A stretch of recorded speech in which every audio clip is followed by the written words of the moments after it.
ตรวจสอบตัวเองดีหรือยังแต่ละคนระหว่างการได้ทำประโยชน์เพื่อผู้อื่นกับความเห็นแก่ตัวของตัวของเองตรวจสอบเบิ่งเด้อจากจะเกิดมาพุ่นล่ะจนเท่าเดี๋ยวนี้แหละคนชีวิตของคนมันมีคุณค่าตอนที่ได้เฮ็ดเพื่อผู้อื่นเท่านั้นเด้นอกนั้นบ่ได้มีคุณค่าเด้เฮ็ดเพื่อตนเองบาปกรรมตัวเองก็รับเองใช่ว่าล่ะแม้กระทั่งว่าทำบุญก็ยังทำบุญแล้วก็ขอแลกนั้นแลกนี้เป็นนั้นเป็นนี้อีกนี่ก็เรียกว่าเห็นแก่ตัวเหมือนเดิมเด้นี่นั่นแหละตรวจสอบเบิ่งดีๆระหว่างนั้น บุญกับบาป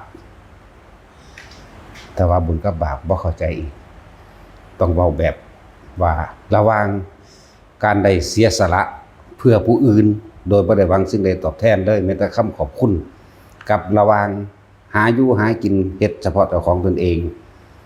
นี่อันนี้การช่วยเหลือผู้อื่นหวังเครื่องตอบแทนหวังว่าให้เขาย่องหวังว่าให้เขาตอบบุญแทนคุณหลายๆอย่างในความหวังให้เกิดเป็นผลประโยชน์ของตนอันนี้นั่นแหละตรวจสอบเบิ่งอันใดมากอันใดน้อยตัวเองนั่นแหละตรวจสอบตัวเอง เจ้าก็แต่เฮาซอยเหลือคนโดยบ่หวังสิ่งใดตอบแทนให้อาหารสัตว์ก็สร้างคือจังเฮาเลี้ยงหมานี่เฮาเข้าใจว่าเฮาได้บุญเนาะที่จริงเฮาก็เลี้ยงเพื่อว่าให้รักษาบ้านบางพวกก็เลี้ยงให้มันเป็นนายพรานเป็นหมาพรานรักษาบ้านเฮาขโมยรักษาเฮือนเนาะแล้วก็เอามาเป็นหมู่แก่ง้อมแก่เหงาไปอันนี้ก็อยากเข้าใจว่าสิได้เด้แต่บ่ล่ะแต่เลี้ยงซื่อๆเลี้ยงโดยบ่มีหยังตอบแทนอันนั้นจังสิเอิ้นว่าได้บุญ แล้วจังว่าส่วนมากมันก็เลี้ยงเพราะว่ามันยึดแล้วก็เป็นเจ้าของมันพร้อมแล้วก็เอาไว้เฝ้าบ้านเอาไว้ไล่ขโมยเอาไว้เห่ายามคนมากลางค่ำคืนนั่นแหละนั่นล่ะจังซั่นคือเลี้ยงงัวเลี้ยงควายเลี้ยงไว้หยังเลี้ยงไว้ขายเนาะเลี้ยงไว้ค้าไว้ขายเด้เลี้ยงไว้ใช้งานเด้จังซั่นเหมือนกันหมาก็เลี้ยงไว้ใช้งานหวังผลประโยชน์จากมันเหมือนกันงัวควายก็เหมือนกันเลี้ยงไก่ก็เหมือนกันไว้ค้าไว้ขายไว้ขายกินเนาะ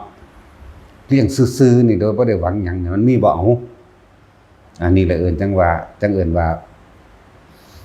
ทำประโยชน์เพื่อผู้อื่นโดยบ่ได้หวังสิ่งใดตอบแทนนี่เรียกว่าทำเพื่อละเพื่อปล่อยจริงๆโดยบ่ได้มีคำว่าละบ่ปล่อยแต่เฮ็ดซื่อๆซะด้วยซ้ำนะบ่ล่ะนั่นแหละ อันนี้สิว่าสิเข้าใจแต่ละอันแต่อย่างโอ้ยบ่ธรรมดาเด้บัดนี้คำว่าไปทำบุญเนาะอธิบายไปทำบุญบัดนี้เด้อใช้คำว่าบุญนั่นแหละไปตายล่ะใส่ซองจัก100นึงนั่นนี่ก็ถวายไปนี่บัดนี้ก็ขอได้บัดนี้สาธุเด้อนะว่าเด้อให้พ้นทุกข์พ้นยากนั่นเห็นบ่แต่คำว่าพ้นทุกข์พ้นยากมันก็บ่แห้งแล้วเนาะให้ถูกลอตเตอรี่รางวัลที่1มั่งให้บ่เจ็บไข้ได้ป่วยให้อายุยืนบ่ให้พัดภาคให้ด้วยเงินแสนเงินล้านให้สมหวังปรารถนาให้ลูกหลานผู้ข้าบุญรักษาเทวดาคุ้มครอง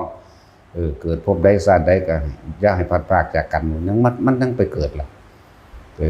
เกิดสุดใดก็ให้เป็นคนร่ำคนรวยคนมีเป็นเศรษฐีเจ้าฟ้ามหากษัตริย์นั่นเอิ้นว่าเห็นแก่ตัวนั่นเอิ้นว่า ทำทานเพิ่มทุกข์ทำบุญก็เพิ่มบาปพอบาปแปลว่ากังวลเร่าร้อนกระวนกระวายเด้กังวลเร่าร้อนกระวนกระวายนั่นแหละบางทีที่สิไปทำเฉยๆเลยนะมันสิมีบ่ใส่ซองมาแล้ว100 200หรือล้านก็สร้างเฉยไปเลยบ่คิดหยังเลยมันมีบ่เลย มันบ่ค่อยมีเด้เนาะ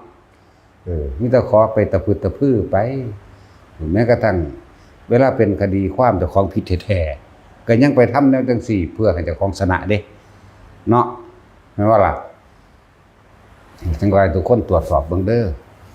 เกิดมาน่ะมีประโยชน์เพื่อผู้อื่นจักหน่อยแล้วหรือยังนี่แหม ฮ็ดเพื่อตนเองโอ้ยถ้าสิเป็นเปรียบเทียบคะแนน100นึงเต็ม100ล่ะบัดนี้เฮ็ดเพื่อผู้อื่นน่ะย่านบ่มีอยู่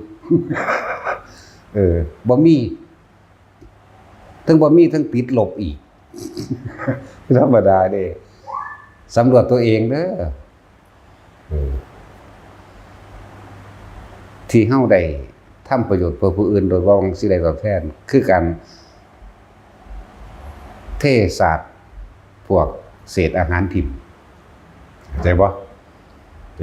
เศษอาหารที่เฮากินแล้วเฮานั่นสาดทิ่มไปเอาตำบักหุ่งเก่าๆนี่มันบูดแล้วนี่หรืออีหยังที่ว่าแซ่บทิ่มซะนั่นสิได้บุญตอนนั้นแหละ เพราะว่ามันบ่คิดนำอยากว่าสัตว์ได้กินเด้บ่ว่าสิเป็นมดดำมดแดงบ่ว่าสิเป็นอีหยังล่ะให้ดินมดดำมดแดงให้ดินนกหนูหรือสัตว์อื่นๆหนูหรือที่มันเอามากินนั่นแหละตอนมันได้สำนั้นแหละ คนทั้งหลายที่ทำบุญหล่ออธิษฐานขอสิ่งนั้นสิ่งนี้เพื่อให้เกิดลาภยศสรรเสริญสักการะตลอดทั้งอยู่ดีมีสุขและเป็นไปเพื่อให้ภายภพหน้าเรียกว่าปรารถนาสวรรค์หรือปรารถนาการได้มาเกิดเป็นเจ้าฟ้ามหากษัตริย์อีกอันบ่ได้บุญซ้ำเฮาศาสตร์อันน้ำถิ่นซื่อๆเด้เข้าใจว่าอะไรพวกเจ้าพวกเจ้าเพิ่มตัณหาเพิ่มความอยากของตัวเองที่มันมีอยู่แล้วแม่นบ่ล่ะเพิ่มตัณหาคือความอยากเพิ่มอุปทานคือความยึดมั่นถือมั่นเข้าไปอีกได้นั่นสมมุติว่าพวกเจ้าแม่นไปเกิดตามที่ว่ามามันก็สิบ่หิวบ่ร้อนบ่หนาวบ่เจ็บบ่ปวดบ่ป่วยบ่ตายบ่เหมือนเดิมเนาะจังซั่นแหละขนาดบุญเพิ่นก็ยังว่าปุญญาภิสังขารการกระทำความดีแลกเพื่อให้ความเป็นไปบุญเป็นเครื่องตกแต่งให้เป็นไปตามที่ตัวเองยึดสิว่าหยังกับอปุญญาภิสังขารบ่จักหยังเลยนั่นแหละจังซั่น เฮาสาดน้ำถิ่มลงไปในที่ดินมันมีสัตว์ได้กินเด้จักบ่ล่ะมันมีแบคทีเรียมันมีหยังอยู่ในหันอยู่เด้มันซึมลงไปมันก็สัตว์ชนิดนึงที่เฮาบ่เห็นตาเนื้อเอาไปอาจจะใส่กล้องโทรทัศน์เบิ่งสิก็ได้มีตั้งหากมันได้นั่นแหละอันนี้เฮาบ่ได้คิดเอาเด้ฟังคำเว้าคำสอนของพระพุทธเจ้าเบิ่งเด้อนะที่ว่าทำบุญเลื่อนหมื่นเลื่อนแสนหรือประมาณเพียงใดก็ช่างถ้าพวกเธอทั้งหลายยังปรารถนาในมีความหวังอันนั้นน่ะเรียกว่าทำทานเพิ่มทุกข์หรือทำบุญเพิ่มบาปเพราะไม่รู้ว่าตัวเองกำลังยึดมั่นถือมั่นสะสมและหมักหมมซึ่งตัณหาและอุปทานมากยิ่งขึ้นไปอีกจึงเรียกว่าปุญญาภิสังขารเข้าใจว่าบุญหรือทำความดีนั้น ว่าจะคล้องสิได้บุญแต่ว่าบ่รู้จักบุญจักว่าบุญมันคือความสงบเย็นคือบ่หวังบ่ปรารถนาบ่ขอนั่นเองถ้าบุคคลตั้งใจดีแล้วว่าเราจะไปให้ทานแก่หมู่เราสมณะชีพทั้งหลายผู้บำเพ็ญเพียรโดยตั้งใจแต่ว่าบ่อธิษฐานบ่ขอหยังเลยนั่นแหละจึงเอิ้นว่าบุญจักว่าล่ะพวกเจ้าสิบ่ได้เร่าร้อนกังวลบ่ได้หวังบ่ได้เพิ่มตัณหาและอุปทานนี่มันละตั้งแต่เริ่มท่านแล้วคือทั้งว่าบุคคลทั้งหลายที่เข้าใจในการทำบุญและทำทานเริ่มเป็นบุญแม้กระทั่งเทเศษอาหารทิ้งลงไปในกองขยะยักเยื่อหรือในที่น้ำคร่ำน้ำคราตลอดทั้งเทหรือว่าวานเขาวานไปซื่อๆนี่ไหมโดยบ่ได้มุ่งหวังสิ่งใดตอบแทนอันนั้นจึงเป็นบุญเป็นกุศลมหาศาลแท้เพิ่นจังว่าจะกล่าวไปย้ายกับผู้ที่ตั้งใจให้ทานด้วยสละความเห็นแก่ตัวของตัวเองกับหมู่เหล่าสมณะชีพราหมณ์ทั้งหลายนี่มีจังสิเป็นเด้อ ส่วนมากก็คือเฮาทำทานเพิ่มทุกข์ทำบุญเพิ่มบาปคำว่าบุญที่พวกเฮาใส่อยู่เสมอนี่คือคนทำบุญว่าบุญแจกข้าวเนาะบุญแจกข้าวบุญพระเวทบุญกฐิน เออบุญบวชเพื่ออุทิศจังซี่เนาะเฮาใส่คำว่าจังซี่บัดนี้บุญแจกกับบุญบวชบุญอุทิศหยังก็แล้วแต่เถอะฆ่าสัตว์ที่หนึ่งแม่นบ่กินเหล้าก่อนอยู่ดอกไป ส่วนมากคุยกันตกลงกันซะก่อนคือกินเหล้าก่อนถ้ามีเหล้ามีการฆ่าจบละอย่าหวังว่าจะได้อานิสงส์จากการทำบุญที่ตัวเองใส่ความหมายว่าบุญเอาเปรียบเทียบซุมื้อนี่ลดนะเห็นบ่จ้างกันวงดนตรีจ้างหมอลำนักร้องนักแสดงไปมีแต่ฆ่ากันแม่นบ่บุญอยู่ว่านั่นทั้งภายนอกและภายในกังวลและร้อนตลอดเลยมันเราร้อนตั้งแต่เริ่มปรึกษากันเอาแบบได้เฮาควรเถียงกันตั้งที่แรกแล้วนั่นแล้วแม่นบ่ล่ะนี่แม่ความจริงที่พวกเฮาฮู้ๆเห็นกันอยู่นี่แม่เอางานใดบ่ฆ่ากันเอาบ่มีจักงานเลยจังซั่นแล้วได้เอิ้นว่าพวกนี้ทำบุญเพิ่มบาป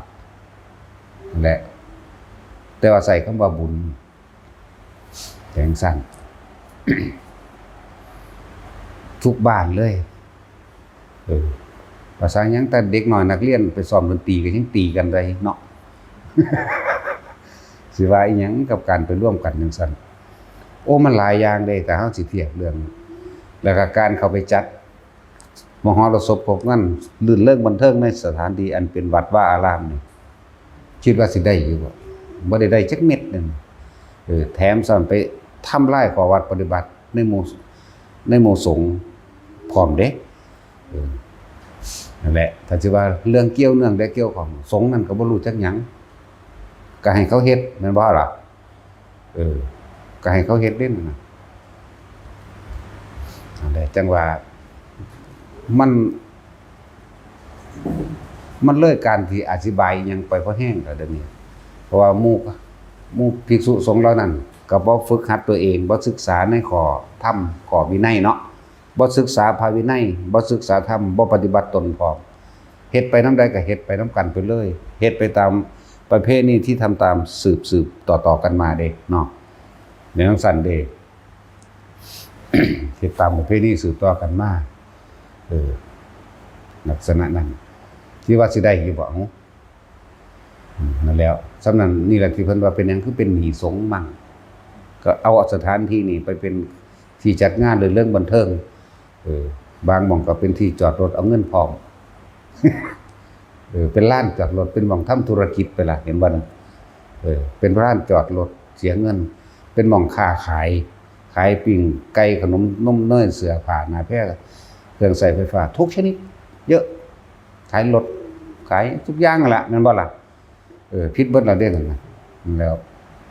นี่แหละจังว่าพวกเฮาจังปลอดการขาย ตะกี้เขาก็เข้ามาขายอยู่แต่เฮาก็บอกว่าบ่ให้มาขายนั่นขายนี่เข้าใจว่าเฮาซื้อที่มันบ่แม่นเด้เฮาจ้างบ่ให้มาขาย มาเท่าใดเฮาเหมาเบิดแต่ก็บอกว่าจะมาอีกเด้อนะซั่นแหละซั่นก็เฮาสิรักษาพระวินัยเฮาสิรักษาพระธรรม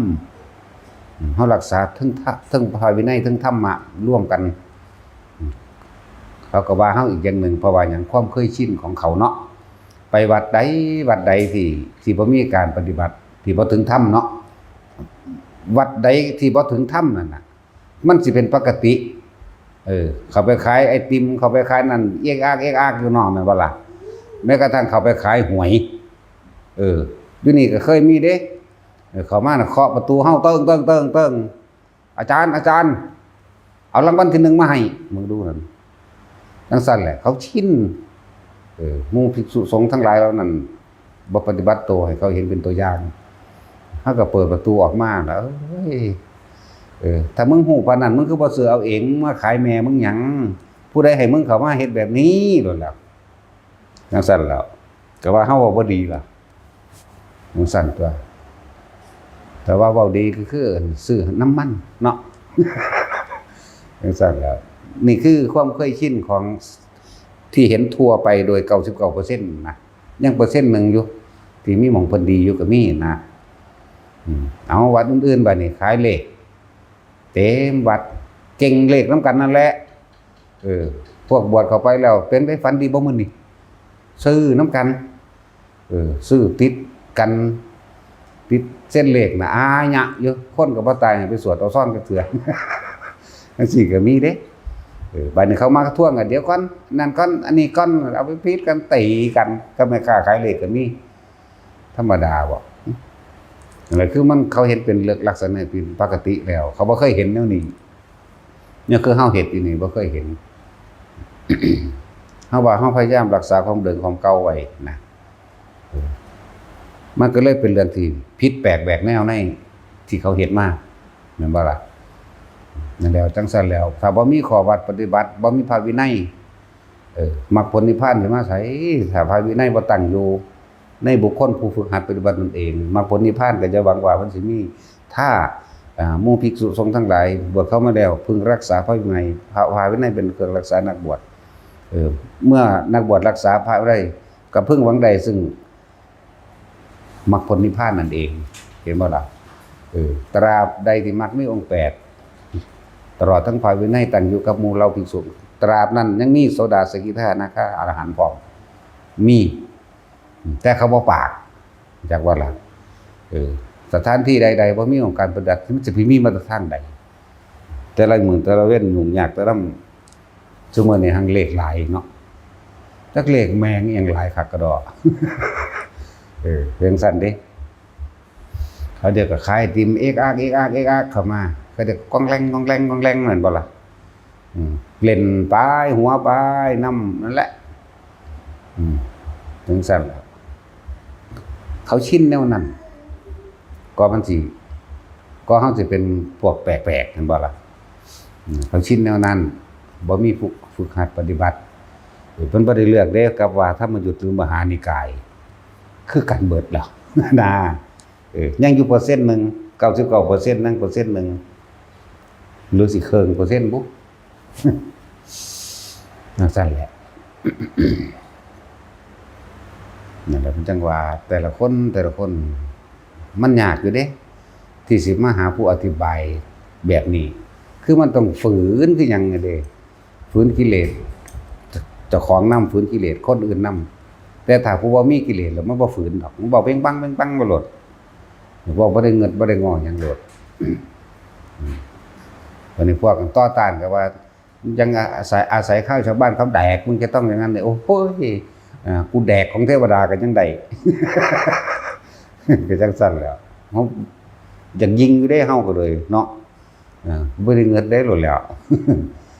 คนจังซั่นบ่เข้าวัดคนจังซั่นบ่ทำบุญทำทานนั่นไปทำคำว่าทำบุญของเขาก็คือทำแหลกนั่นบ่ล่ะทำแหลกของขอนั่นขอนี่พร้อมแต่ว่าอยากท่วงบุญขึ้นเหลือเกินแต่ของบ่เฮ็ดหยังอยากท่วงว่าคือเจ้าของอันเป็นผู้กำหนดมรรคผลนิพพานนี่เนาะคือเจ้าของเป็นเจ้าศาสนาคืออันเจ้าของถ้าบ่มีกูนี่บ่มีดอกมึงบ่ได้นิพพานดอกคนดีเนาะขนาดนั้นเด้โอ้ยธรรมดานะบางพวกมาขอเลขขอหวยซั่นมึงบ่ได้เรียนหนังสือบ่อ๋อมึงจังคิดเอาเองบ่เป็นเนาะแต่แน่จริงบอกเลขที่มาสั่งให้ซั่นโอ้ยโคตรพอโคตรแววนี่ เขาก็เว้าคือกันถ้ากูฮู้กูสิบอกแม่มึงหยังกูก็ซื้อเอาเองตัวคือกันตัวเนาะ ถ้ากูฮู้กูสิบอกแม่กูก็ซื้อเอาเองตัว เป็นซั่นแล้วเขาบ่ได้รู้จักหยังซะเลยเด้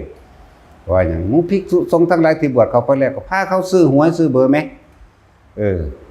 ฮอดวันที่15 16แม่นแล้วบัดนี้ไปแล้วหาขูดต้นไม้แล้วบัดนี้ไปอุสักเคกาเมจโลกาธิปติปฏิภาหายะแล้วบัดนี้เป้าหาแม่มึงบอกมึงก็พากันเรียนหนังสืออยู่2 สูตรคูณก็เป็นอยู่เนาะจังซั่นแล้วนั่นแหละซื้อขายแลกเปลี่ยนรู้เขาทั้งที่รู้มันบ่แม่นเด้ซ้ํสิว่าเป็นปาจิตติหรือทุลใจมหาปริคิกพูนอยู่ธรรมดาบ่ก็สิเว้าเรื่องนี้เด้โกงเงินเขาเอาแม่นบ่สัตว์โกงเงินเขาเด้น่ะพวกบ่ใส่หยัง นี่จังซั่นแล้วมีเบิดนั่นแหละแต่เฮาบ่โอ้ยจักว่า 99% นั่นแหละว่าไปคือเก่าแหละที่ว่าเฮาเคยเห็นอันแม่ค้าหวยตีกันกับอันภิกษุทั้งหลายเหล่านั้นทวงเงินค่าหวยกันเนาะเห็นอยู่เด้ว่ากันบ่เห็นเด้ โอ้ยหลายอย่างนั่นแหละคนบ่เข้าใจดอกคือว่าแต่คนมันแปลว่าบุญเพียงสั้น บ่แม่นว่าเขาบอกเขามาแล้วสิได้บุญเลยเด้บ่แม่นเด้อเออเจ้าคำเขาบวชเจ้าว่านิพพานสัจจิกิริยานี่เห็นบ่นี่ก็คือว่าข้าพเจ้าขอรับภาคอาสาวัดนี้มาทำให้แจ้งซึ่งพระนิพพานเด้เจ้าทำแจ้งนี่บ่แม่นรับภาคอาสาวัดแล้วได้บุญเป็นผู้มีบุญบ่ทันแม่นเด้ถ้าอยากมีบุญก็ละความอยากได้มากเท่าไหร่ละกิเลสได้มากเท่าไหร่ก็ยิ่งมีบุญมากเท่านั้นแหละอันนี้บุญยังต่ำๆยังปฐมยังต้นก็คือความสงบบุญยังระหว่างกลางกับละไปที่โสดาสกิทาคาไปที่บุญยังสูงคือบ่อยากได้หยังเลยตัวนั่นแหละจังเอิ้นว่าบุญอีหลีบาดนี่คือว่านั่นแหละสำรวจตัวเองเด้อไผก็ดีตั้งแต่เกิดมาจนเท่าเดี๋ยวนี้พวกเจ้าเคยเฮ็ดอีหยังโดยบ่หวังสิ่งตอบแทนบ่เฮ็ดน้ำข้นก็ตามเฮ็ดน้ำสัตว์ก็ตามแล้วสำรวจตัวเองดีๆถ้าบ่มีวัดพาเฮ็ดนี่เอาจ้างก็บ่ฮู้จักหยังแม่นบ่ถ้าบ่มีพระพาเฮ็ดเด้ภิกษุสงฆ์ก็บ่ทันว่าจักว่ายังสัตว์อยู่จักว่า ยังมีความเป็นสัตว์อยู่เด้สัตว์แปลว่าหยังรู้จักบ่ก็แปลว่าผู้ยึดติดถือมั่นในความอยากและยึดในสิ่งที่ตัวเองหวังไว้ตัณหาและอุปาทานนั่นเองนั่นแหละเอิ้นว่าสัตว์บ่เทียวกับสุดบันไดดอกแต่ว่าสุดก็อีกระดับนึงนะเอาแล้ว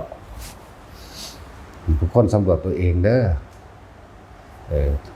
เวลาเฮาเอาหน่อไม้ไปให้เขาหรือเอานั่นอันนี้ไปให้คนในญาติพี่น้องก็สั่งมันยังทวงบุญคุณเนาะสิภาษาหยังกับเฮ็ดกับผู้อื่นที่บ่แม่นญาติเนาะ ส่วนมากก็ให้โดยความลำเอียงว่านี่คือญาติบ่ซั่นหรือความพอใจอันนี้คือหลานอันนี้คือตระกูลพ่อตระกูลแม่ลำเอียงเพราะนี่คือเพื่อนลำเอียงเพราะรักนี่เลยเอาให้ก็มีความหวังเด้ล่ะทั่วไปคือบ่ให้โลดเนาะ จังซั่นแล้วก็มีความหวังว่าเขาสิกลับมาช่วยเหลือเจ้าของเองจังซี่แม่นเอาวัตถุสิ่งของให้คนก็เลยให้คนทั่วไปโดยญาติเจ้าของก็ตามบัดนี้มาให้หมู่ภิกษุสงฆ์ท่านภิกษุสงฆ์ก็ยังขอไหมนั่นแหละจึงบอกว่าทุกคนสำรวจตัวเองคักพวกเจ้าเคยเห็นโดยบ่หวังสิ่งใดตอบแทนมีอยู่บ่คั่นนะจนเท่าเดี๋ยวนี้แหละยังแอบคิดอยู่บ่เอาแบบว่าก็ช่วยจะหวังอยู่ว่าซุมื้อนี่เศร้าเด้บ่ซั่นเจ้าก็ไปเกิดน้ำตาหวังนั่นแหละ ไปเกิดน้ำเจ้าหวังนั่นแหละจิตติดที่ไหนหมายถึงว่าคิดถึงสิ่งใดที่ตัวเองปรารถนาก็ตัวนั้นสิเป็นตัวเอิ้นว่าสัตว์แปลว่าผู้คล้องอยู่เกี่ยวอยู่ยึดติดกับสิ่งที่เจ้าอยากได้เข้าใจบ่ล่ะบาดอย่างสั้นมันเลยบ่พ้นจากทุกข์พ้นจากเกิดจักเทื่อต้องเฮ็ดแบบบ่ต้องไปสนใจว่าไผสิไปจังได๋ดอกแล้วจังว่าพาทุกๆคนเฮ็ดนี่หลายๆคนที่ท่านเข้ามาแล้วนี่หลวงพ่อเน้นย้ำเสมอจะขอเด้อนะพวกเจ้าสิบ่จักได้ว่าพวกเจ้าทุกข์เพราะว่าพวกเจ้าขอพวกเจ้าปรารถนาพวกเจ้าเวียนว่ายแต่เกิดเพราะพวกเจ้าปรารถนา1ท่านมาแล้วขาดออกเลย2ท่านที่ให้มานี่เพิ่นบ่เก็บไว้อยู่แล้วล่ะสร้างสิ่งที่มันเป็นสาธารณประโยชน์สร้างสิ่งที่มันเป็นสาธารณกุศลพอเข้าใจบ่ล่ะบ่ขอบ่หวังบ่ปรารถนาทั้งทางบ้านนี่ผลทานนี่เห็นบ่นี่เกิดกลายเป็นบุญกุศลกรรมดีไปเลยเห็นนี่เพิ่นพาเฮ็ดบัดนี้คือสร้างถนนหนทางนั่นน่ะคือปลูกต้นไม้เฮานี่บ่ได้ใส่ยาฆ่าแมลงบ่ได้อีหยังทั้งสิ้นโดยธรรมชาติเลยแน่เลยกลายเป็นสงเคราะห์ทั้งคนและสัตว์เนาะทั้งมนุษย์และอมนุษย์พร้อมบัดนี้มันมีเกี่ยวเนื่องกันไว้ทั้งมนุษย์คือทุกคนอยู่เดียวนี้อมนุษย์ก็มดดำมดแดงก็ว่าไปปวกก็ว่าไปแมลงเพียเพ้อก็ว่าไปแล้วอมนุษย์อีกประเภทหนึ่งคือภูมิเทวดาลูกค้าเทวดาเข้าใจบ่นี่นั่นแล้ว จังซั่นเขาก็หาสถิตอยู่คือกันนั่นล่ะนะ สิไปไสนะบัดนี้เลยเป็นเกิดกลายเป็นอานิสงส์บัดนี้เฮาสิบางที่การทำมาค้าขายหรือหยังเลยเป็นอานิสงส์แปลว่าอารมณ์ที่พึงปรารถนาอารมณ์ที่พอใจเด้อานิสงส์แต่ว่าบ่ได้หวังอานิสงส์เพิ่นนำเฮ็ดให้เลยนั่นแหละบ่ได้หวังอานิสงส์ที่ว่าทานมาแล้วจะขอเด้อพวกเจ้าจะทำทานเพิ่มทุกข์ทำบุญเพิ่มบาปท่านตัดขาดเลยท่านถิ่มไปเลยบัดนี้อานิสงส์ตัวนี้เพิ่นเฮ็ดให้บัดนี้ของท่านได้เกิดกลายเป็นอานิสงส์ที่ว่าได้อารมณ์ที่พึงพอใจได้สิ่งของที่พึงพอใจโดยบ่รู้ว่าเจ้าของปรารถนาเข้าใจบ่นี่เฮ็ดบ่หวังแต่ว่ากลับได้เฮ็ดหวังแต่บ่ได้นะเฮ้ยอธิบายพากันเข้าใจบ่จักน้อยก็ห้องคือคนดิจังซั่นแหล้วพวกเจ้าสิเดินทางไปมาสะดวกเพราะอานิสงส์การสร้างถนนหนทางบ่ติดขัดในการเดินทางเฮ็ดอีหยังก็สะดวกสบายคือหมายถึงว่าเดินทางไปพุ่นไปพี่แม้ว่าสิคือสิติดขัดจังว่าตกรถจังซี่ก็มีคนรับไปหรือรถห้างรถเสียตอนกลางทางก็มีคนมาซอยยันไปซ่อมสมัยจังซี่นะหรือว่าอานิสงส์แห่งการสร้างถนนนั้นก็เป็นแบบนี้นะไปถึงจุดหมายก็ว่าไปนั่นแหละวันนี้ปอกปลูกของอยู่ของกินต้นไม้มีอานิสงส์มหาศาลอันนี้จากวันนี้อานิสงส์ที่หาประมาณบ่ได้เขาว่าหาประมาณบ่ได้มันมีหวังสุดเด้แม้นว่าอารมณ์พวกเจ้าสิไปเฮ็ดเกิดเป็นสัตว์พวกเจ้าก็เป็นสัตว์มีอยู่มีกินสิว่าหยังกับคนเนาะคนก็มีอยู่มีกินแล้วหรืออื่นว่าเฮาสิได้อารมณ์ที่พึงปรารถนาคือความพอใจโดยที่เฮาก็บ่ฮู้ว่ามันเกิดจากหยังเกิดจากเฮาบ่หวังบัดนี้ว่าสิพิมพ์หนังสือบัดนี้เนี่ยสร้างสติสร้างปัญญาได้บัดคือเฮาพิมพ์หนังสือสวดมนต์จังซี่คำสื่อสวดมนต์คือคำสอนพระพุทธเจ้าเด้เป็นการให้สติเป็นการให้ปัญญาเป็นการบอกทางให้พ้นทุกข์ได้เลยเนี่ยหนังสือธรรมะเฮาก็เฮ็ดอยู่แล้วหนังสือสวดมนต์นั่นแหละที่พวกเฮาสวดมนต์ทำวัดนี่การสร้างถนนหนทางเฮาเฮ็ดอยู่แล้วเนาะการสร้างกุฏิและวิหารเพื่อรองรับบุคคลทั้งหลายผู้ตกทุกข์ได้ยากพวกเจ้าว่าพวกเจ้าบ่ตกทุกข์ได้ยากกว่าตกทุกข์ได้ยากแล้วจังมานี่เห็นว่าล่ะ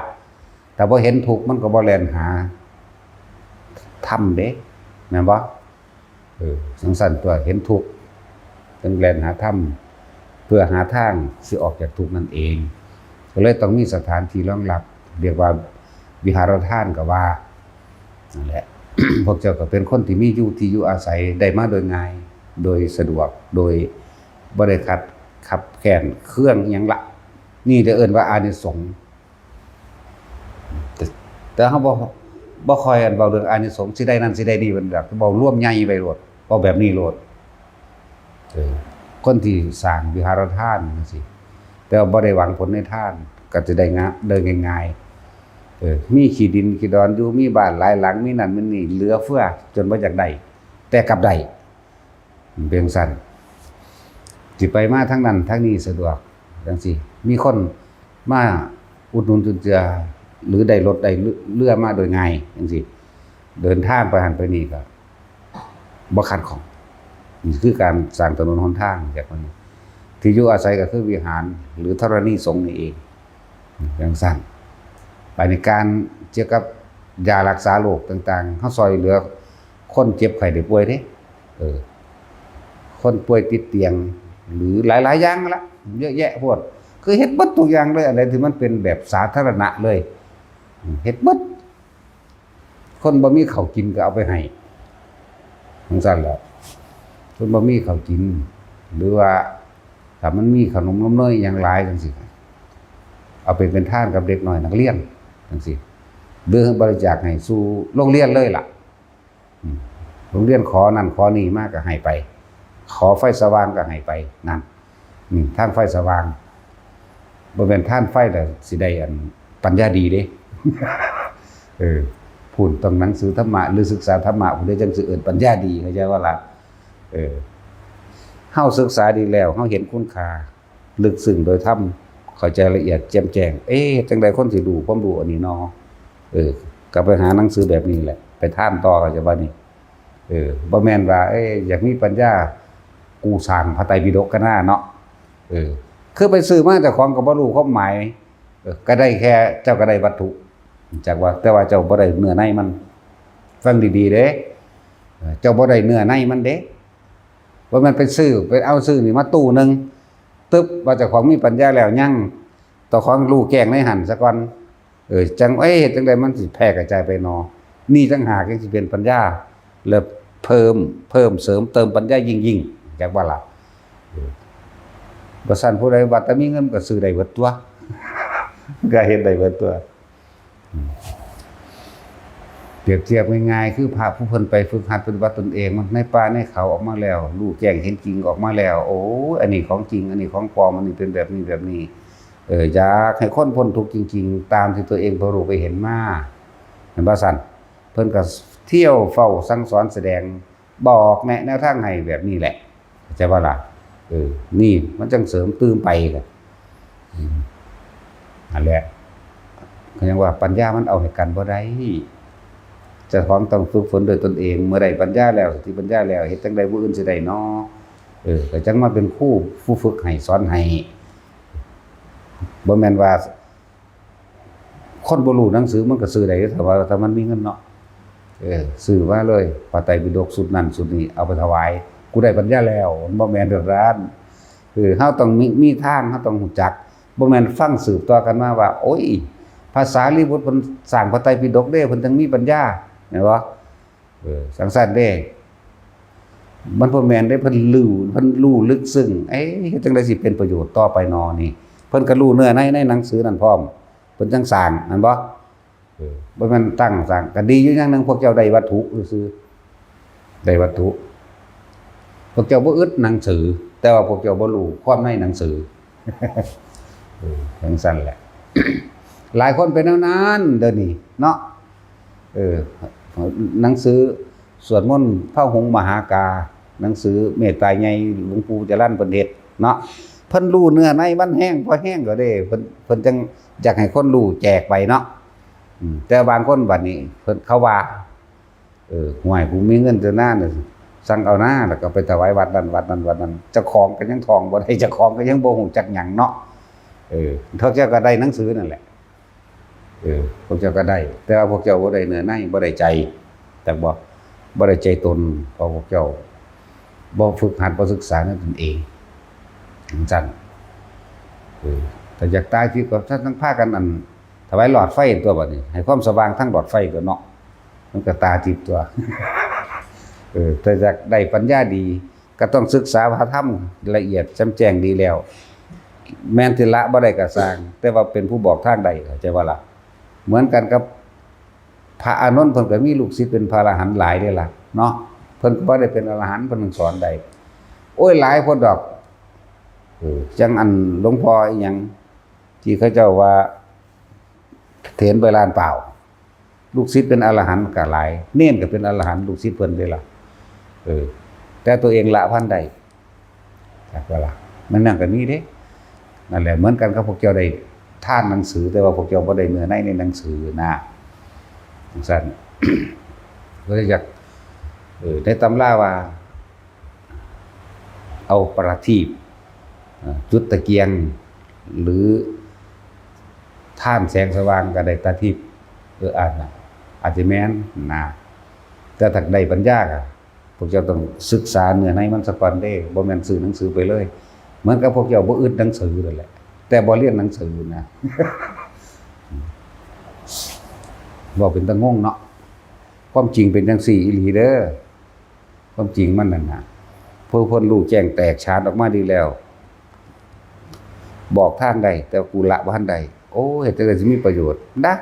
ผู้เขามีปัญญายิ่งๆละได้กว่าเฮาต้องมีจังซี่จังนั่นแหละมันจังเพิ่มปัญญาให้ตัวเองไปละในขั้นต่อไปเข้าใจบ่ล่ะ บ่แม่นถึงยินแต่เขาว่าว้ายเพิ่นจักมีสติปัญญาถวายหนังสือธรรมะเด้อ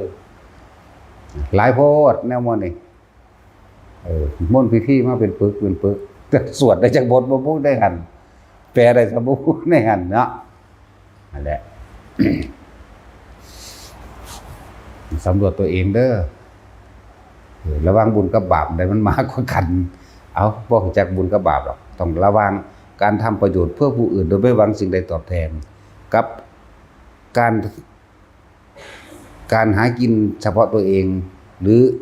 การทำอะไรก็ช่างมีแต่ความหวังสิ่งตอบแทนนี่เอาไปเทียบกันเด้อสองอย่างนี่อันใดมากอันใดน้อยว้ายวันจากอันเห็นแก่ตัวนี่หาอยู่หากินเฉพาะเจ้าของอยากได้อยากดีอยากมีอยากเปลี่ยนบ่ว่าสิเฮ็ดหยังก็สร้างแม้กระทั่งว่าคำว่าทำบุญน้ำท่านยังขอยังปรารถนานั่นนี่ไปทั้งรูปรสกลิ่นเสียงไปทั้งความอยากได้ดีมีเป็นนั่นแหละ 100% กันแล้วกันนะเนาะบัดนี้เฮ็ดโดยบ่ต้องหวังสิ่งใดตอบแทนบ่อยากว่าลบ บ่มีเลยนะแม่นบ่ล่ะจริงๆเด้ออันนี้เด้อนั่นแหละฟังเอาให้มันดีให้มันเป็นคือพอเล็กน้อยๆเห็นบ่เนาะ เดือดร้อนแล้วบาดนี้ติงแล้ว ไปท่านหันไปท่านนี่ไปสร้างนั่นไปสร้างนี่โอ้โหสร้างเอาเบิดเท่าใดล้านเนาะแต่ขอจากรวยได้บัดนี้ขอความร่ำรวยขอความอยู่สุขสบายสะดวกแจ้งสั่นแจ้งซี่ให้มีลูกค้ามาซื้อของเนาะเพราะแค่นั้นเด้ไปซื้อนั่งกวักไปซื้ออัน กุมารทองอ่างหยังที่เขาปั้นรูปงูมาไว้มีลูกแก้วแล้วเฮ็ดน้ำพุ่งออกสารพัดบ่แค่นั้นจะซื้อน้ำเขียวน้ำแดงน้ำแหล่ก็ไปหามันอีกบ่แค่นั้นต้องมีพวงมะลิดอกไม้อันนั้นอันนี้ก็ไปอีกเดี๋ยวก็ผ้าเขียวผ้าแดงผ้าแหล่เข้าไปอีกสารพัดเบิ่งดูนั่นน่ะจังซั่นแล้วทุกข์ก็เก่าอีกบ่มีผู้ใดมาซื้อเนาะเขาขิวคนถูก กลับไปฆ่าเสียเวลาแต่อันบูชานั่นแหละอันกำลังจุดธูปอยู่หั่นแหละเนาะจังซั่นแล้วปรารถนาจะขายดีขายรวยขายเด่นทุกเขาเด้ยันแต่บ่ได้บุญจังอันวัดนั้นวัดนี้มาขอให้เขาจนเป็นหนี้กันนี่ธรรมดาติแม่นบ่ซั่นทางหม้องอื่นเป็นเท่าใดล้านบัดมาทานนำเฮา200 ต่างกันบ่ล่ะมันว่างคิดเป็นได้บัดนี้มันคนละอย่างกันได้บัดนี้จังคอยละออกบ่อยากได้จริงได้ถ้าอยากได้บ่ได้ต่างกันไปสิคอนคือกันนั่นแหละจะว่าจังสิรอดติพูดแล่นไปสกลแล่นไปอุบลอุดรไปย่านแต่บ่ได้บุญไปเฝ้าเขาเพื่อบุญให้เนาะขอตะพุตตะพื้อขอน้ำผีพญานาคขอถ้าได้ล้านคือกันได้นั่นก็เลยบัตรมาเฮานั่น200คือกันจังซั่นแล้วค้าขายไปค้าขายมายันแต่บ่ได้หลายเป็นหนี้ซ้ำหนักกว่าเก่าอีกมันเป็นจังได๋สั่นตัวบักอันนั้นมันขายก๋วยเตี๋ยวมันอยู่สุดซอยซ้ำซึ่งมันบ่กล้าว่ามันสิมันบ่อยากได้ว่ามึงส่งชาติโลดเด้อว่ามึงเฮ็ดไปเถิดว่ามันก็ขายได้มันก็ออกรถซ้ำบ่มีอีหยังเด้นอยากบ่นี่มันเลยมีอันพวกว่าเจ้าของมีตั้งอยากมีแล่นไปเฮ็ดนั่นเฮ็ดนี่ว่าถ้าเขาบอกเขาจิตตัวไปเฮ็ดหยังก็ไปเฮ็ดเขาซื้อตัวเอาปูนเอาเหล็กไปปั้นนาคเห็นบ่นั่น ทุกข์เก่าๆสมน้ำหน้าบ่บาทนี่ เป็นหนี้พร้อมอยากได้หลายผู้อยากได้หลายเป็นหนี้เนาะพวกบ่อยากได้กลับมีขึ้นมาเด้นั่นแหละ ทำบุญก็บ่แม่นบุญอันนี้ว่างคิดใหม่เด้อผู้ใดฟังอยู่ทางบ้านก็เลยอยู่ในนี่ก็สร้างว่างความเห็นซะท่านบ่ต้องไปขอหยังบ่ต้องไปปรารถนาสิ่งใดดอกอย่างถ้าจิปรารถนามีอยู่สิ่งเดียวเรียกว่าอธิษฐานบารมีตั้งจิตมุ่งมั่นสู่จุดหมายคือนิพพานศาสตร์นี้เท่านั้นถ้าพวกเจ้าว่าตั้งใจในศาสตร์นี้ศาสตร์ใดพวกเจ้าสิตั้งยิ่งประเภทว่าขอพบปาสีอานในอนาคตการนนทนโดยมึงอย่าหวังสิได้พบอย่าหวังว่างั้นแต่แม่นพบว่าตอนเป็นหมาเนาะ เป็นหมาบ่เป็นไก่บ่เป็นเป็ดเป็นแมงมุมเป็นแมงป่อง เป็นฉี่เชฟเป็นแมงงอดไปล่ะเป็นขี้คือไปแล้วพวกนี้อยากว่าล่ะมีประโยชน์หยังเอาแต่ได้พบแบบนั้นนะบ่ได้มีเด้อมันบ่เทศรู้ซุมือคือเฮาเด้5,000 ปียังเทศเทื่อนึงเด้นั่นน่ะบ่ได้ฟังย่ำๆแบบนี้เด้อันนี้ด่าซุมือโลดมื้อละ2เทื่อ3เทื่อหรือเบิดมื้อนั่นแหละจะว่าได้ร้อยหนีขึ้นมานั่นแหละพวกคำว่าอนาคตการโนนเทินนี่บ่เห็นจักเทื่อคือเฮาว่ามื้ออื่นนั่นแหละถ้าฮอดมื้ออื่นแล้วก็เป็นมื้ออื่นไปเลยเด้เดี๋ยวพรุ่งนี้เจอกันมันไปฮอดมื้อนี้แล้วมันก็เป็นเดี๋ยวพรุ่งนี้เจอกันนั่นนะแต่ว่าภาษาอันกลางก็เลยบ่ถึงพรุ่งนี้จักเทื่อคือมื้ออื่นก็บ่ถึงจักเทื่อเหมือนกันนะอธิษฐานขอผลทานบุญกุศลกับดีนี้จงเป็นปัจจัยข้าพเจ้าถึงพระนิพพานในชาติในปัจจุบันชาตินี้ด้วยเถิดแค่นี้ก็พอแล้วตั้งไปปัจจุบันเลยแล้วก็ว่างความหวังตรงนั้นออกแล้วเฮ็ดไปเรื่อยท่านก็บ่ขอหยังบ่อันใดเลยนั่นแล้วจังซั่นเด้มันสิเป็นไปซอยเหลือผู้ใดก็สร้างบัดนี้บ่ได้เกี่ยวกับญาติหรือไม่ใช่ญาติเสมอภาคกันเบิดเท่าที่มีเท่าที่ทำได้นั่นแหละที่พาทุกคนเฮ็ดอยู่นี่พวกเจ้าบ่ได้ฮู้จักได้ว่าคนบ่ฮู้จักกูก็ได้ให้ท่านเขาท่านหยังบางที่คนเจ็บไข้ได้ป่วยเฮาก็ให้เงินมั่งพับรักษามั่งคนบ่มีอยู่บ่มีกินเฮาก็เอาข้าวให้เอาเงินให้หรือเอาอาหารให้นั่นแหละท่านแบบเจ้าบ่ฮู้จักเลยว่าผู้นั้นเป็นไผเห็นบ่ล่ะพวกเจ้าเลยบ่หวังเหมือนกันกับพวกเจ้าสาดน้ำทิ่มลงไปในขยะยักเยื่อหรือขี้สีน้ำคร่ำขี้สีอย่างสั้นได้บุญกว่าอีกพวกเจ้าสงบพวกเจ้าบ่รู้ว่าพวกเจ้าได้จักว่าแต่ว่าเวลาไปหันมานี่พวกเจ้าหังได้หั่นนะอานิสงส์มันหังมีในหันแกว่าบ่ฮู้อานิสงส์เพราะว่าแต่มันบ่ออกจากเจ้าของเพิ่นพาเหตุเพิ่นเฮ็ดให้แต่เจ้าของเฮ็ดเองไม่มันจะขอโลดเนาะเดี๋ยวนี้ยังขนาดฟังแล้วมันยังออกมาอยู่เด้แต่ละบางคนก็เลยเนาะโอ้ยจากว่าแทบทุกคนซะไปบ่ต้องว่าบางดอกขนาดฟังอยู่เดียวนี้ก็โอ้ยขอแล้วว่าเด้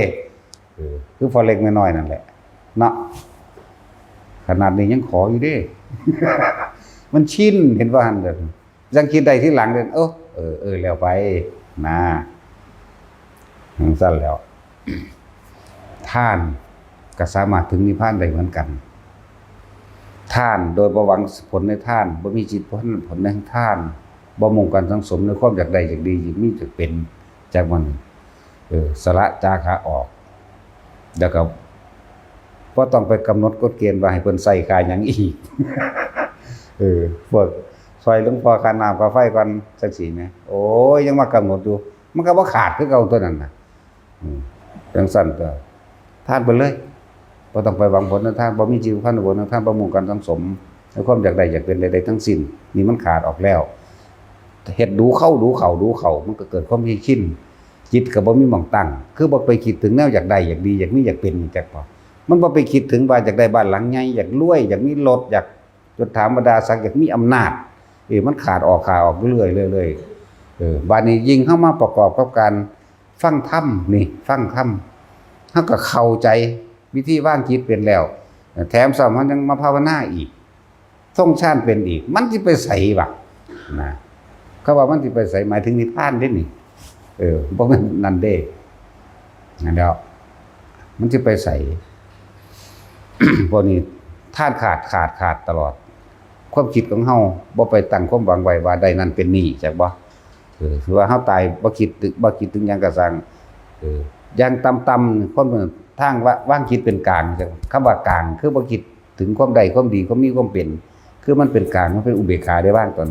แม้นว่าสิเป็นอารมณ์อุเบกขาก็ช่างจักน้อยๆไปเกิดในพรหมโลกปริสัชชาจักว่านี้ตายจากปริสัชชาแล้วขยับขึ้นบนเลยได้นี่ไปสุทธาวาสเลยอนาคามีเลยคนบ่อยากได้เด้บ่จังท่านแบบนี้เปลี่ยนจักว่าล่ะนั่นแหละ จากอนาคามีแล้วจังสิว่าบัดนี้จังสิว่าพวกเจ้าสิได้ในระหว่างทำการเบิดอายุหรือค่อยๆเลื่อนขึ้นไปเป็นอุปหัจจะปรินิพพายีอุทังคโตโส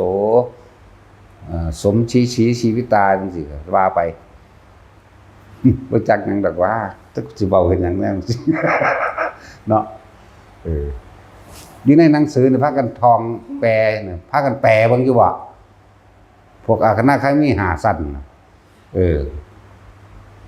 พากันอ่านคำแปลบ่อยู่ในธรรมจักรนั่นแหมอนาคามี5สุทธาวาส5นั่นน่ะอุปหัจจะปรินิพพายีสมศรีชีวิตังนี่อุทังคโตโสนี่แปลว่าจังใดบางคนก็ได้นิพพานระหว่างทำกลางที่อายุของกับอายุแห่งนั้นยังไม่หมดบางคนก็ได้ค่อยๆเลื่อนขั้นจากสุทัสสาสุทัสสีขึ้นไปจนถึงอาการนิสการแล้วเข้าสู่พระนิพพานใช่ไหมมันมีได้หลายคำแปลนั่นนะเด้อสั้นแหละสิก้าวไปใหญ่กับที่ว่าทานก็ไม่หวังผลในทานไม่มีจิตุพันธ์ในผลในทานไม่มุ่งการสังสมไม่มีความอยากได้หยังประกอบแล้วกับการฟังธรรมสุตตะมัญญปัญญาได้เกิดขึ้นแล้วรู้แจ้งเห็นจริงตามความจริงแล้วเหลือแต่เครื่องอยู่คือการภาวนาเป็นวิธีหาเครื่องอยู่ของใจหาเครื่องอยู่ของความรู้สึกเฮาหาที่อยู่แห่งจิตเพื่อให้จิตตั้งมั่นเป็นอารมณ์อันเป็นหนึ่งเข้าใจบ่นี่มันครบแล้วเด้นี่เป็นผ้าเหตุมันนี่ว่าทานเนี่ยก็บ่ได้หวังแล้วนี่ เวลาใดก็ช่างที่เฮาเข้าสู่การภาวนามาถึงจับลมหายใจหรือทรงฌานใดศีลเกิดพร้อมเข้าใจว่านี่ปัญญาก็เกิดพร้อมอยู่ในหันจากว่าล่ะและทำให้บ่อยทำให้มากทำให้ชินมันก็เห็นความเป็นไปของสิ่งทั้งหลายทั้งปวงมีความเกิดขึ้นเป็นธรรมดาบ่กี่ลังอย่างลื่นดอกไหลสู่คอแตกดับเองดอกนั่นแหละนั่นก็เป็นสุตตมัญญปัญญานี่คือคำว่าสุตตะคือการได้ยินได้ฟังที่เพิ่นแสดงนั่นแหละสุตตมัญญะก็เป็นพิจารณาใจของเจ้าของเองปัญญาเมื่อการได้ยินได้ฟังเป็นเหตุให้เกิดการคิดพิจารณาเปรียบเทียบเรื่องว่าสุตตะมะยะนี่เปรียบเทียบจากว่าน่ะปัญญาบัดนี้แบบนี้เองมันก็ว่างของมันนั่นแหละท่านก็บ่หวังการได้ยินได้ฟังเกิดการเปรียบเทียบรู้แจ้งเห็นจริงตามความเป็นจริงดีแล้วเหลือแต่ว่าเฮ็ดจังได๋นอกูจังสิเฮ็ดได้เฮ็ดได้นอกูจังสิระงับดับความคิดอันนี้ได้ถึงมีการภาวนาเข้ามานี่เองนั่นแล้วครบสูตรเบิดแล้วเด้นี่แต่สิว่าบารมี10ก็รวมลงในลมหายใจท่านหรือว่าศีลสมาธิปัญญาก็รวมลงหายใจศีลหยังก็สร้างนั่นแหละแต่สิว่าเรื่องหัวใจของศีลจริงๆนั่นน่ะก็คือการไม่มีความคิดจากบ่คิดเบียดเบียนทำร้ายให้ผู้ใดผู้หนึ่งเสียชีวิตและทรัพย์สินตลอดทั้งมนุษย์และอมนุษย์ตอนนั้นพวกเจ้าบ่คิดเด้ที่พวกเจ้าอยู่กับลมหายใจอันว่าสิไปฆ่าไปหักไปสร้างไผแม่นบ่ก็นั้นแล้วบอกว่านี่เป็นของง่ายที่สุดแล้วลมหายใจเป็นหนทางเป็นฐานใหญ่อยู่แล้วลมหายใจนี่เป็นที่หนึ่งอยู่แล้วแต่เฮาทรงจับลมหายใจแล้วอุณหโลมมันก็เกิดเพราะว่าพวกเฮานี่ใส่วิธีลัดเอาผู้ใดเฮ็ดจังซี่ได้มันหน้าคามีพุ่นเด้จักบ่ล่ะจะไปเถอะเป็นค่าหรือบ่ค่าก็เลยเฮ็ดไปเถอะแต่ว่าคือสิสุดยอดในวิธีว่าสั่นแล้วง่ายแล้วนะสั่นแล้วง่ายแล้วคำว่าง่ายนี่คือเฮ็ดก็ง่ายโดยบ่ต้องไปอาศัยสถานที่อยู่ไสโดยบ่ต้องไปอาศัยเวลาใดอีกง่ายเพราะว่าหยังเพียงแค่เฮาคิดถึงมันถึงลมหายใจปุ๊บแน่ง่ายแล้วบ่เลือกการสถานที่บ่เลือกเวลานั่นบ่เฮ็ดได้เลยเด้ล่ะขึ้นอยู่กับสติของเจ้าของเองเมื่อฟังเข้าใจดีแล้วฝึกหัดปฏิบัติแล้วตัวเองผู้เป็นผู้เฮ็ดเองน่ะก็สิรู้แจ้งในตัวเองดอกตอนกูอยู่ในอุณโลมนี่นึบๆอยู่นี่น่ะมันคือสบายแท้เนี่ยก็เปรียบเทียบเอาเองนั่นแหละเว้ยกูบ่ได้ไปเล่าร้อนกังวลกูบ่อยากไปฆ่าไผหักไผสั่งไผได้นี่ตัวถ้าออกจากจุดอุณโลมไปแล้วหุ่นไปกังวลเรื่องนั้นเรื่องนี้แล้วแม่นบ่ล่ะซั่นแล้วเลยบอกว่าเป็นวิธีที่สะดวกที่สุดแล้วง่ายที่สุดแล้วบ่มีอีหยังสิยิ่งกว่านี้อีกดอกแล้วความคิดของคนนี่บ่มีไผบังคับไผได้เด้ มีแต่ตัวเองเท่านั้นเด้ที่ใส่การบังคับตนเอง แล้วก็เอาความคิดบังคับความคิดมันยังลึกล้ำเข้าไปว่าบังคับบ่ได้อีกจากบ่นี่บังคับว่ามึงอย่าคิดนี่ก็มาคิดอยู่นั่นแหละว่ามึงอย่าคิดนั่นแหละความคิดจากว่าฉะนั้นเพิ่นจึงเอาลมหายใจเฮาเองลมในตัวเองเป็นเครื่องล่อเครื่องหลอกเครื่องลวงลวงบ่ให้ความคิดไปหาผู้อื่นให้ความคิดนี่คิดเข้ามาหาตัวเองคือคิดรู้สึกตัวในลมนี่แหละ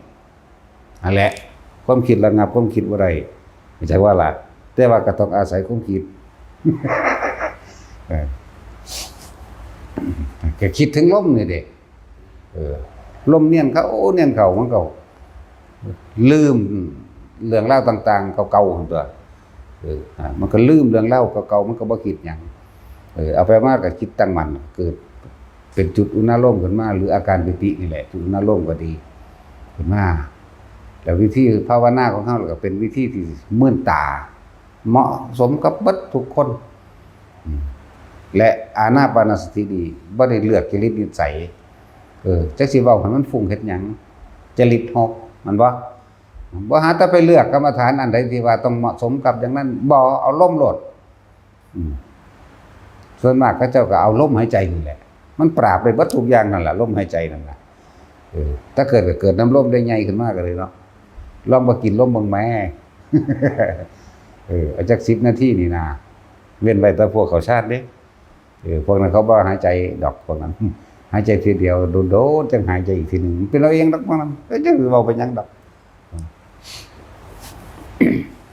นั่นแหละวิธีก็ง่ายทำได้ตลอดขึ้นอยู่กับตัวเฮาเอง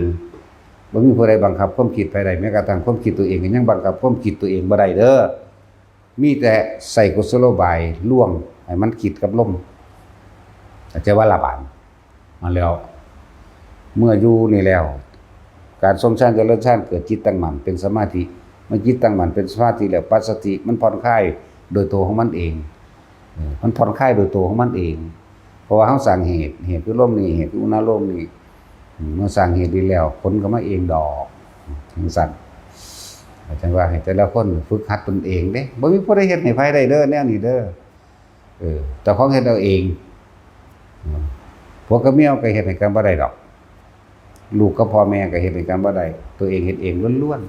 ๆและตรวจสอบตัวเองบัดนี้ระลึกเบิ่งระวังความดีกับความเลวระวังสิ่งที่เป็นประโยชน์ต่อผู้อื่นโดยบ่หวังสิ่งใดตอบแทนกับระวังสิ่งที่เป็นประโยชน์กับตัวเองว่าจะเฮ็ดหยังก็สร้างเพื่อตัวเองอันใดมากกว่ากันแต่ว่าบุญกับบาปมันบ่เข้าใจหยังดอกคนเสมอบ่จักบุญจักบาปรู้จักตั้งแต่ว่าอันใดกูได้นั่น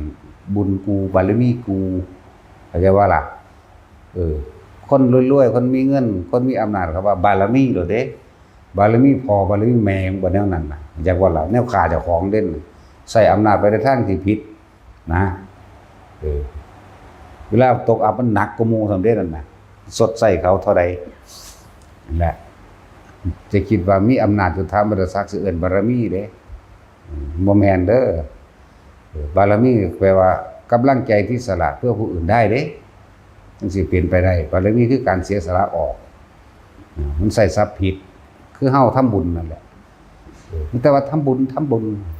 ขอตะพื้นทำบุญหาแมงบอกเนาะถ้าบอกจังซี่มันก็บ่เครียดมันก็บ่จักว่าอารมณ์เจ้าของเป็นใดคนมานำอันบ่ม่วนก็หลายอยู่เด้เนาะเวลาเครียดมันก็บ่คิดเบิ่งแนวมันเครียดให้เขาเฮ็ดหยังเนาะผู้ใดเป็นผู้เครียดเนาะไผล่ะก็เจ้าของตัวคนเว้าเสยอยู่ซั่นแหละจังว่าเทียบเบิ่งว่าแต่ของทำเพื่อผู้อื่นกับทำเพื่อตัวเองอะไรมากกว่ากันพวกเจ้าไปปลูกหมกมุงไปปลูกม่วงอยู่ที่เจ้าของหน้าเจ้าของหวงว่าสั่นเนาะพวกเจ้าปลูกอยู่นี่บ่หวงเด้แล้วแต่มึงสิเป็นได้แม่นของกูเข้าใจบ่มันบ่แม่นของกูส่วนปลูกน้ำไม้น้ำหน้าของกูเข้าใจว่าล่ะบัดนี้เอาตั้งแต่เกิดมาสมมุติว่าเห็นมะม่วงต้นนั้นพอดีได้รับมรดกเนาะ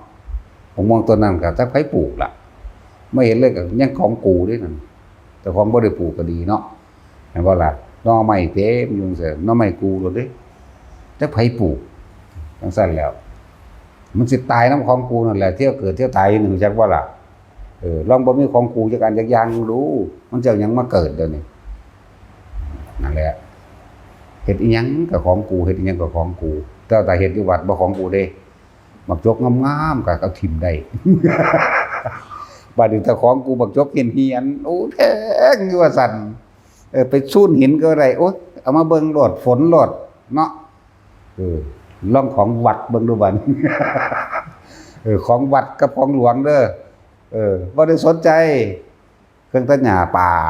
ดตำเป่งไปเลยเด้บินหักบ่ทนขาดว่าสัตว์ทิ่มซื้อไหมนั่นบ่เป็นของกู จักว่าล่ะมันเลยบ่ห่วงมันเลยบ่ทุกข์แต่อันใดของกูลองเบิ่งแหมแต่ว่าตัดเนี่ยแข้งแล้วแข้งอีกเด้ย่านนั้นไปถึกเหล็กย่านไปจะถึกหินเนาะอีหลีแล้วนั่นแหละของกูจักบ่นั่นพวกเจ้ายึดอยู่ในอันพวกเจ้ากำลังเฮ็ดบัดนี้มักจกก็คือกันมักจกหลวงหรือมักจกวัดซัดไปเลยแล้วแต่มันงัดเอาจนด้ามหักพุ่น